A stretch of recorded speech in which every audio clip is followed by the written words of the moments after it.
इस कार्यक्रम को जॉय स्माइल मिनिस्ट्रीज के मित्रों और भागीदारों द्वारा संभव बनाया गया है। जब परमेश्वर और अधिक गहराई और गंभीरता से काम करने को लगाते हैं तो आपको असहजता और बेचैनी हो सकती है। तो ठीक है जॉयस, जब तुम्हें लगता है तुमने किसी को माफ कर दिया है तो उसे देखकर फिर अपनी दिशा क्यों बदल लेती हो, बताओगी जरा?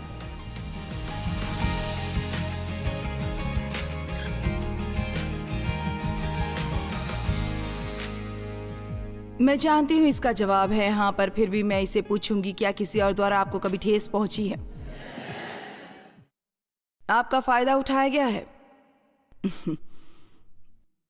आपको इस्तेमाल किया गया हो, शोषण किया हो, आपके बारे में झूठ बोला गया हो, आपको झूठ बोला गया हो, आपको छला गया हो या धोखा दिया हो, आपने सचमुच किसी के लिए बहुत कुछ किया हो, फिर आपको उनकी जरूरत पड़ती हो और उनके पास आपके लिए टाइम ही ना हो। भाई ये पचाना मुश्किल है ना? उसके बाद जो मैंने आपके लिए किया था। खैर मेरा ख्याल है यदि मैं सचमुच एक बहुत अच्छी मसीही बनना चाहती हूँ, मुझे वापस जाकर कहना होगा, खैर ठीक है प्रभु, अगर मुझे उनसे ये उम्मीद थी वो मुझे इसका दान चुकाएंगे, तब क्या मैं सचमुच उन्हें दे रही थी जब मैंने उनकी मदद की, या बस मैं पॉइंट्स खरीद रही थी ताकि वो बाद में मुझे कुछ दे? चलो आज रात इस पर गहराई से जाएं, ओके?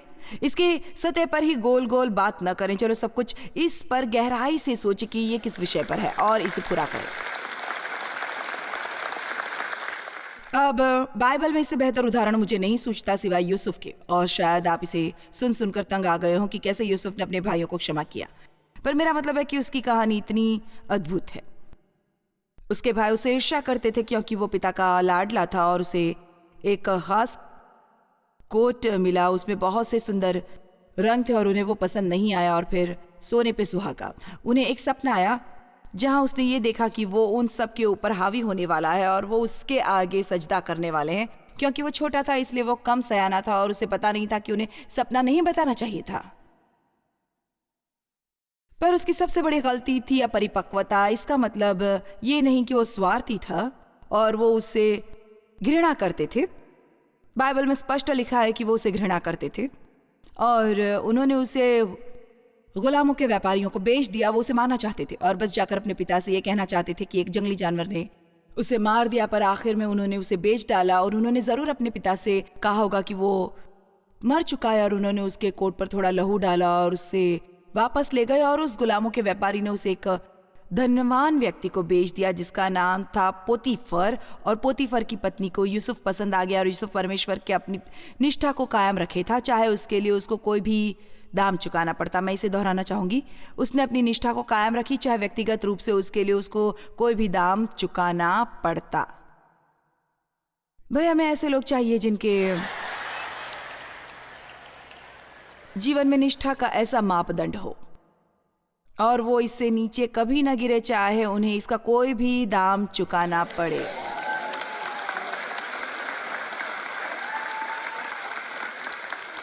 कलीसिया के अंदर और लोगों में समझौते जो खुद को मसीह कहते हैं, ये पूरी तरह हमारे नाम को बट्टा लगाता है। बिल्कुल वैसे ही जैसे आप किसी के पास जाएं जब आपको मदद की जरूरत पड़ती है, वही लोग जो आपको समझौता करने का लालच करते हैं और आपसे घृणा करेंगे यदि आप ऐसा करते हैं। उनका ऐसा व्यक्ति चाहिए जो खड़ा होकर वो करेगा जो सही है। वो एक उदाहरण चाहते हैं। तो मैं ये दोबारा कहने वाली हूँ, यूसुफ ने अपनी निष्ठा का मापदंड कायम रखा बजाय उसके साथ सोने के जैसा वो चाहती थी। उसने इनकार कर दिया, उसने उसके बारे में झूठ बोला, उसने कहा कि उसने उससे बलात्कार करने की कोशिश की और पोतीफर ने उसे जेल में डाल दिया जहां वो पड़ा रहा, मेरे ख्याल से 13 वर्ष तक, ऐसे अपराध के लिए जो उसने नहीं किया। तो इस आदमी का कठिन दौर चल रहा है। फिर जब वो जेल में था वो एक पकाने हारे और पिलाने हारे से मिला जो वहां उस अपराध के लिए थे जो उन्होंने किए थे, और वो फिरौन के घर में पिलाने हारे और पकाने हारे का काम करते थे और वो इसके लिए दोष मुक्त होना चाहते थे ताकि उन्हें उनकी नौकरी वापस मिल सके। उन्हें किसी किस्म का सपना आया और यूसुफ उस सपने की व्याख्या कर पाया और उसके परिणाम स्वरूप वो जेल से बाहर आए। एक बात जो उसने कही थी वो थी, मुझे मत भूल जाना। आपके ख्याल से उन्होंने क्या किया? वो उसे वहीं छोड़कर चले गए, पर आखिर फिरौन को भी एक सपना आया। यूसुफ उस सपने की व्याख्या कर पाया और फिरौन उसे अपने घर ले आया। और यदि आप बाइबल का अध्ययन करें तो शायद आपको ये कहानी पता हो, गड्ढे से महल तक की उसकी यात्रा, वो अंत में सेकंड इंचार्ज बना और अंत में उसके लिए वो मौका आया जहां वो अपने भाइयों को वापस बुला सकता और बदला ले सकता था। पर यह उसके डीएनए में नहीं था और इसलिए वो उन्हें क्षमा कर पाया। उनके शेष जीवन उसने उनकी देखभाल की, पर उसने कुछ ऐसा कहा जो आज हम सबको जानने की जरूरत है और कई बार इसे पचा पाना थोड़ा मुश्किल होता है। पर उसने कहा, यद्यपि तुम लोगों ने मेरे लिए बुराई का विचार किया था, परंतु परमेश्वर ने उसी बात में भलाई का विचार किया। तो दूसरे शब्दों में परमेश्वर ने इसे होने दिया एक ही मकसद के लिए कि यूसुफ परिपक्व हो। और मैं आपको यह बता दूं, हम अच्छे समयों में नहीं बढ़ते, हम अच्छे समयों का आनंद लेते हैं, पर हम बढ़ते हैं अपने कठिन समयों में। यदि यहाँ कोई है जो किसी मुश्किलात पर विजय पा चुका है, पर आप उसके दूसरी तरफ हैं, आप पीछे मुड़कर देखेंगे और कहेंगे, यहाँ ही मैं एक मर्द था या औरत बन सकता था, वहां ही मैं परमेश्वर में बड़ा हुआ। क्योंकि जब आपको मुश्किल हो रही है और ये एक परख होती है, कल के संदेशों में से एक ये होगा कि अपनी परीक्षाओं को अपनी गवाही बनने दे, क्योंकि आपको ये याद रखना होगा कि वो गवाही शुरू होती है TEST यानी टेस्ट से। और बहुत से लोग इस परीक्षा के बाद उनके पास बाकी रह जाते हैं, बस करहाना वो कभी गवाही तक वापस नहीं आ पाते। पता है हम अच्छे हैं, हम यीशु से इतना प्रेम करते हैं जब हमें कोई कष्ट ना हो। हम प्रभु से इतना प्रेम करते हैं, मैं बहुत खुश होती हूँ उनकी स्तुति करने को जब मुझे प्रमोशन मिली, जब उसे वो व्यक्ति मिला। पता है, जो कुछ भी जो हम चाहते हैं हमें वो मिला, या हमें उस आदमी से छुटकारा मिला, या जो कुछ भी हो, प्रभु के द्वारा हमारी परीक्षा होगी। वो हमारी परीक्षा लेंगे कठिन दौर द्वारा।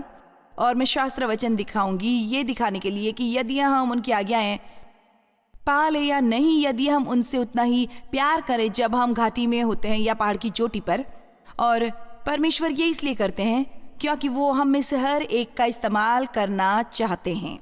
परमेश्वर का एक मकसद और योजना है आप में से हर एक के लिए। यदि आप सोचते हैं कि संसार जीत लिया जाएगा कुछ मुट्ठी भर प्रचारकों द्वारा एक मंच से या कुछ लोगों के टीवी पर होने से, तो आप गलत हैं, गलत है, गलत हैं, गलत है। क्योंकि ज्यादातर वो लोग जिन्हें यीशु की जरूरत है वो चर्च में नहीं आते और वो मसीह टीवी नहीं देख रहे, यदि किसी कारण उनका टीवी इस पर आकर रुक जाए और वो उसे ऑफ न कर पाए। और मुझे एक व्यक्ति ने यह अवश्य बताया, उसने कहा, इसने तो मेरे होश उड़ा दिए। उसने कहा वो नशीली दवाओं के नशे में था और ये रात के बीचों बीच था, और उसने टीवी ऑन किया और मैं उस पर आ गई और मुझे नहीं सुनना था, और उसने चैनल चेंज करने की कोशिश की पर वो नहीं हुए। उन्होंने कहा कि मेरे टीवी का एक ही बटन काम कर रहा था जिससे मैं आवाज बढ़ा सकूं, और जाकर नई बैटरी लेकर आया।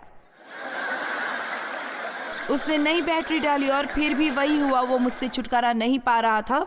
जैसे ही मेरा प्रोग्राम खत्म हुआ, रिमोट फिर से काम करना शुरू कर दिया। उसने कहा वो अपने घुटनों के बल गिर गया और प्रायश्चित करने लगा और उद्धार पा लिया। पर ज्यादातर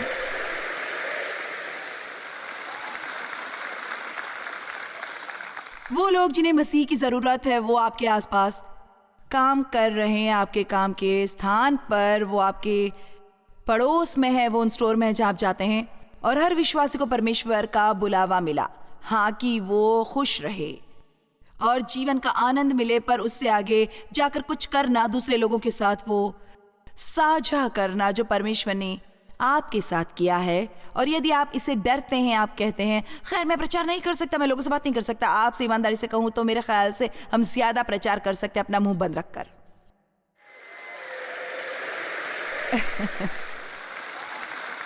जरूरत है कि हम वहां बाहर आएं और अपना जीवन जिए। हमें वहां बाहर आने की जरूरत है और मसीहों जैसा व्यवहार करने की जरूरत है। क्या होता है जब किसी ने आपके काम के स्थान पर आपसे दुर्व्यवहार किया, जानते हैं उन्होंने आपसे दुर्व्यवहार किया और एकदम अचानक उनको कोई जरूरत आ पड़ती है और आप वो पहले होते हैं जो आगे आ सकते हैं। मैं इसमें तुम्हारी मदद करना चाहूंगा। जानते हैं आपके शत्रुओं को इससे ज्यादा कुछ शर्मिंदा नहीं कर सकता कि आप उनकी मदद करें जब वो मुसीबत में हो। और शैतान को कोई भी बात उतनी क्रोधित नहीं करती बजाय इसके कि आप अपने शत्रुओं से प्रेम करें, क्योंकि जैसा ही आप ऐसा करने लगते हैं वो आप पर अपना नियंत्रण खो रहा है। केवल एक ही चीज हमारे रास्ते में आती है, वो है हमारी भावना। पर मुझे लगता है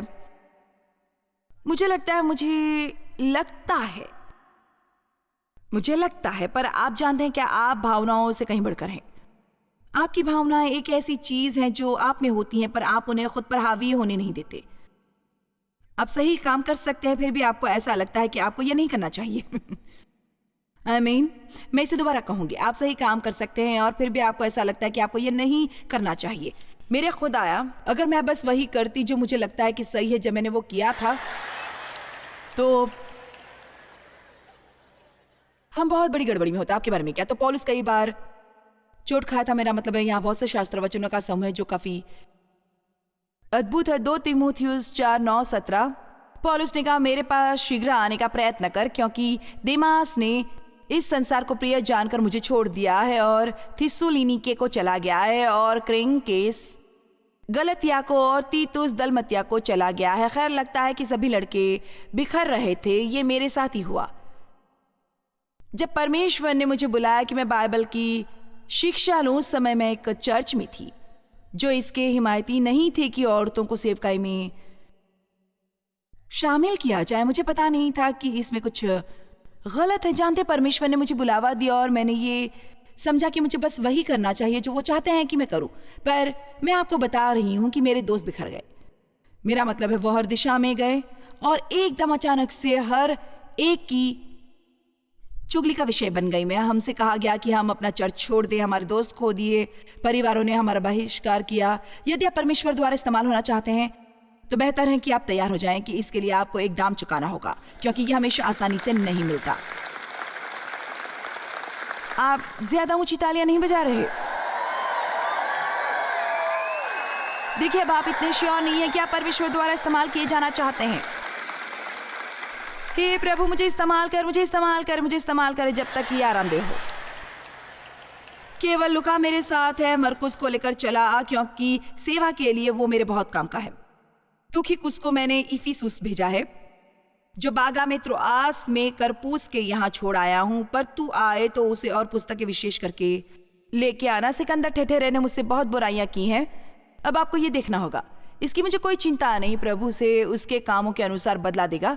अब भाई, क्या ये स्वतंत्रता है?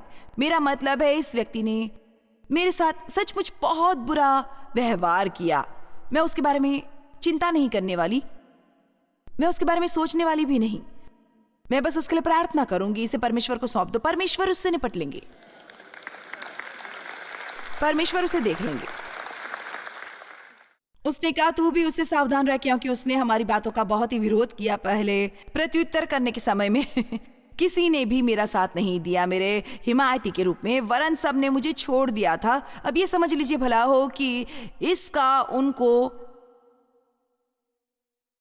लिखा देखा न देना पड़े। परमेश्वर को यहाँ किस तरह की मसीहत से निपट रहे हैं उसके मुकाबले जो आज हमारे पास है। मेरा मतलब है कि ये संदेश कहीं भी जहां मैं जाना चाहती हूँ इसका प्रचार कर सकती हूँ, किसी भी चर्च में, किसी भी साकार एरिया में। और अंत में मैं लोगों से कह सकती हूँ जिसे प्रार्थना की जरूरत हो, किसी को माफ करने के लिए वो खड़े हों। और कभी भी 80% से कम लोग मुझे नहीं मिले जो खड़े ना हुए हों, कभी भी, सेवकाई के इन 42 सालों में। मैं आज आपको टेस्ट करूंगी और देखूंगी कि आप कितनी ईमानदार हैं। अब जानते हैं, ये बहुत डराने वाला है मेरे लिए, ये बहुत चिंताजनक है, क्योंकि परमेश्वर कहते हैं कि हम तभी सामर्थ्यवान हो सकते हैं जब हमें एकता और यह कि तुम्हारे क्रोध पर सूर्य भी अस्त न होने पाए, क्योंकि ये शैतान को हमारे जीवन में एक पकड़ दे देता है। इसलिए मैं इस किताब को कहती हूं, स्वयं पर एक एहसान करो और क्षमा करो।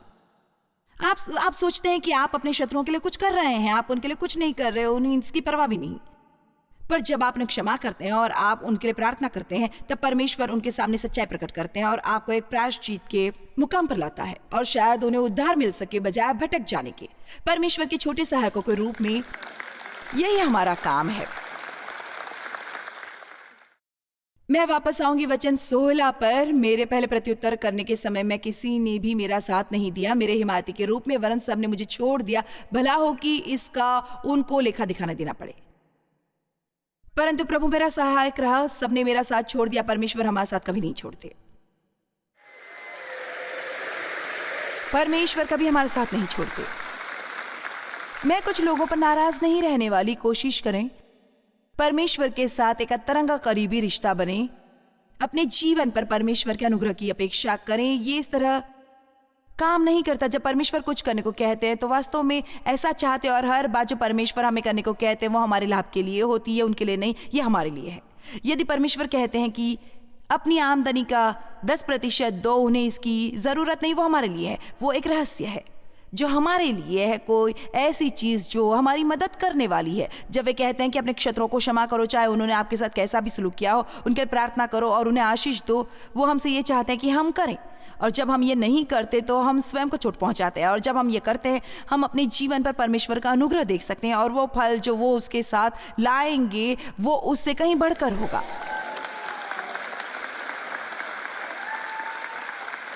और मैं लगभग आपसे कुछ को सोचते हुए ये सुन सकती हूँ, पर तुम भी नहीं जानती कि उन्होंने मेरे साथ क्या किया। पर तुम नहीं जानते कि उन्होंने हमारे साथ क्या। खैर मैं नहीं जानती, पर मैं जानती हूँ जो पिता ने मेरे साथ किया। और मैं जानती हूँ मैंने बहुत से लोगों की घृणा प्राप्त की है कि मुझ में कड़वाहट भर जाती, और ये मेरे लिए बहुत मुश्किल हो सकता था इससे बाहर आना। चलिए भी जो आपके अंदर है वही आपसे बाहर आएगा दूसरे लोगों के प्रति। और कई बार आप उस कड़वाहट को जान भी नहीं पाते, और घृणा को और उस रवैये को जो आपसे बाहर आता है। मैं जानती हूं मैंने नहीं किया, पर मैं आपको बता सकती हूँ मैंने सोचा मैंने अपने पिता को माफ कर दिया है, जब तक कि परमेश्वर ने मुझसे नहीं कहा कि मैं उनकी मदद करूं। और फिर मैंने परमेश्वर को ही डांट दिया, ये सोचते हुए कि ये शैतान है। मैंने ऐसा किया, मैंने सोचा कि ऐसा हो ही नहीं सकता कि परमेश्वर मुझसे ऐसा करने को कहेंगे। वो दक्षिणी पूर्वी मिशूरी में रहते थे, और परमेश्वर ने कहा उन्हें अपने करीब ले आओ, अपने पिता की देखभाल करो जब तक कि वो मर नहीं जाते। क्या मुझ में ऐसा कुछ था जो ये करना चाहता था? नहीं। मेरी जान का एक भी कतरा उन पर पैसा खर्च करना नहीं चाहता था, ना उनके लिए कुछ करना चाहता था, ना उनसे मिलना चाहता था, ना उन्हें कुछ देना, कुछ भी नहीं। पर मैं आपको बता दूं ये एक बहुत बड़ा एहसान था जो मैंने खुद पर किया अपनी पूरी जिंदगी दरमियान। और लोग हंसते हैं जब मैं ये कहती हूँ, और ये सच्चाई और परमेश्वर ये जानते हैं, तो मुझे दिखावा करने की जरूरत नहीं है। वो काफी बूढ़े थे तो मैंने सोचा खैर जानते हैं,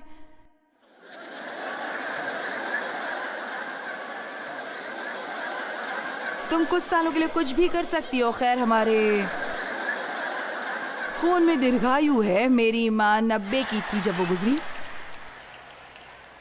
और मुझे अपनी आंट की भी देखभाल करनी पड़ी। वो भी 90 साल की थी। मेरे पिता 86 की उम्र में मरे।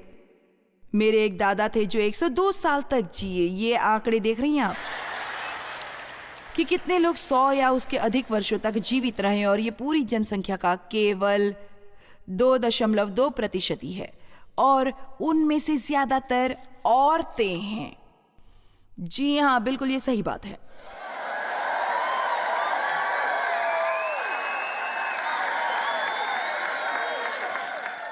और उसमें लिखा था कि 2 चीजें जो आप पर प्रभाव डालती हैं लंबा जीवन जीते हुए, वो है यदि आप एक औरत हैं, यदि आपके खून में ही दीर्घायु है। इसलिए मुझे लगता है कि मैं कुछ समय तक यहाँ रहूंगी। चलिए भी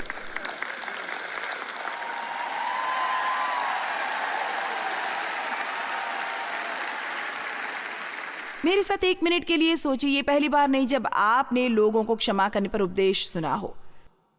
शायद आपने सुना हो, मुझे पता नहीं।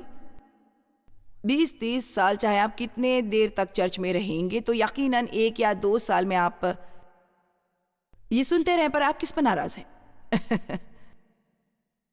आप किस पर अभी तक क्रोधित हैं? थोड़ी सी कड़वाहट, जानते हैं कड़वाहट एक तरह की, ये इस तरह की एक छुप कर आने वाली एक छोटी सी चीज है, क्योंकि ये ऐसे हैं जैसे, खैर मैं उसे माफ करती हूं। यदि मैं officially I forgive you prayer कर लूं तो मैं उसे माफ कर सकती हूं। चलिए भी आप जानते हैं मैं किसकी बात कर रही हूँ। ये ऐसे है जैसे खैर प्रभु मैं उसे क्षमा करती हूँ। खैर मैंने यहाँ एक छोटा सा टेस्ट लिखा है कि आप सोचते हैं कि आपने किसी को क्षमा किया है। खैर आपको कैसा महसूस होता है जब आप सुनते हैं किसी को जिसे परमेश्वर ने आशीष दी है, या जब आप किसी को उस व्यक्ति के बारे में अच्छा कहते सुनते हैं। ओ बता दूं कि कितने महान लोग हैं और क्या आप कहते हैं, खैर शायद इतने ज्यादा तो नहीं भी हैं। चलो भी भाई मैं आपको बता दूं, जब परमेश्वर और अधिक गहराई और गंभीरता से काम करने को लगते हैं तो आपको असहजता और बेचैनी हो सकती है। ये ऐसा ठीक है जॉयस, तुम सोचती हो कि तुमने क्षमा कर दिया तो फिर तुम हर बार उस व्यक्ति को देखकर मुड़ क्यों जाती हो, अपनी दिशा क्यों बदलती हो? आपके रोंगटे क्यों खड़े हो जाते हैं जब आप सुनते हैं कि उसके साथ कुछ अच्छा हो रहा है?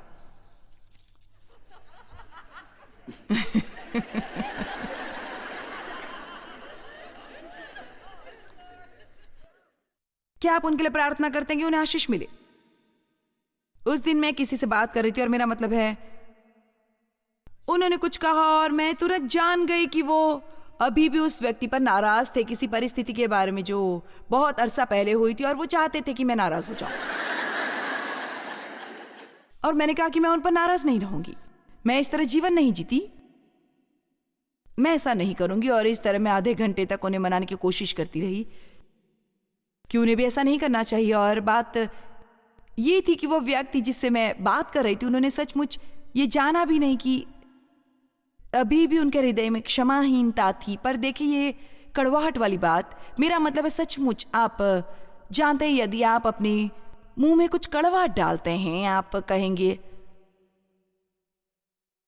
खैर यदि आप इसके बारे में सोचते हैं, जब किसी के प्रति आप में कड़वाहट है और आप उनके बारे में कुछ अच्छा सुनते हैं तो आपके चेहरे पर वही भाव आ जाते हैं। ये कुछ इस तरह से होते हैं। चलिए भी आप किस तरह के होठ चाहते हैं बताइए। मैं शर्त लगा सकती हूं आप इसे करते हैं, पर मैं आपसे प्रभु के प्रेम से प्रेम करती हूं। ओ बस वह सह नहीं सकती। मुझे याद है पास्टर में चर्च में ऐसा बहुत ज्यादा करवाते थे। और जानते हैं पास्टर लोगों से कुछ चीजें करवाते हैं जो वे चाहते नहीं कि वो करें। और बेशक वहां ऊपर एक लड़की थी जिसने सचमुच मुझे बहुत बुरी चोट पहुंचाई थी और मेरे बारे में कुछ झूठ कहा था। और जाओ किसी से प्रेम करो परमेश्वर के प्रेम के साथ। वो पहली व्यक्ति थी जिसे मैंने देखा और मैं कह रही थी। और ये ऐसे था जैसे पवित्र आत्मा ने अभी अभी कहा हो इस पर पारा। एक ही तरीका उन गढ़ों को ढा देने का कि वो चीजें करो जो करनी मुश्किल हैं। चलो भी बस एक शास्त्र वचन, यदि हम अपने शत्रु को क्षमा न करें तो परमेश्वर हमें क्षमा नहीं करेंगे।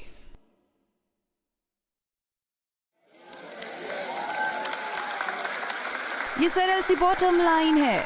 बाइबल में हमारे अपराधों को क्षमा कर जैसे हमने अपने अपराधियों को क्षमा किया है, हमारे पापों को क्षमा कर जैसे हमने उन्हें क्षमा किया है जिन्होंने हमारे विरुद्ध पाप किया है। मत्ती 6 में ये लिखा है, यदि तुम क्षमा नहीं करते तो तुम्हारा स्वर्गीय पिता भी तुम्हें क्षमा नहीं करेगा। खैर यदि परमेश्वर हमें क्षमा नहीं करते तो हमारे बीच में एक खाई जो हमारे रिश्ते को पाट देती है। तो ये मेरे जीवन में हर बात में गड़बड़ी करती है। और मैं आपको बता दूं मैं काफ़ी साल ऐसे ही जी और उसमें से बहुत वर्ष मैंने किसी पर नाराज़ होकर बिताए। कुछ बातें जिनके बारे में आप हर समय नाराज़ रहते हैं, पर आपको सावधान रहना, ये आपका जीवन बर्बाद कर सकता है। बस यही बात है, मैं अपने जीवन का एक और दिन नहीं बर्बाद करूंगी किसी पर नाराज़ रहकर, एक भी दिन और नहीं।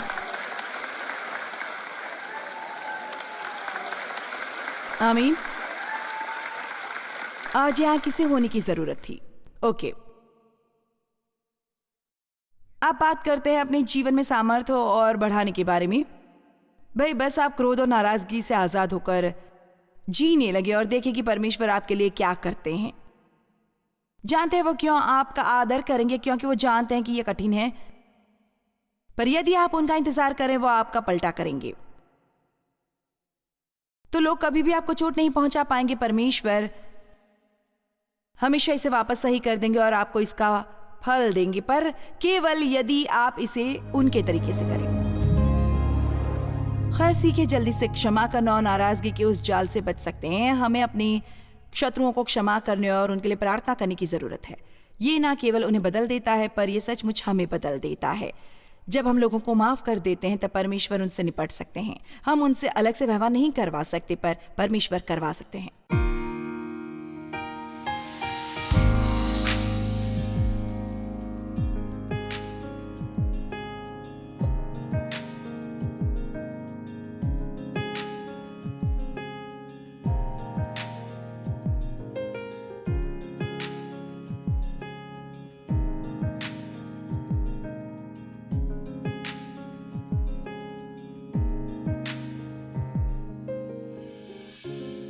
इस कार्यक्रम को जॉयस मायर मिनिस्ट्रीज के मित्रों और भागीदारों द्वारा संभव बनाया गया है।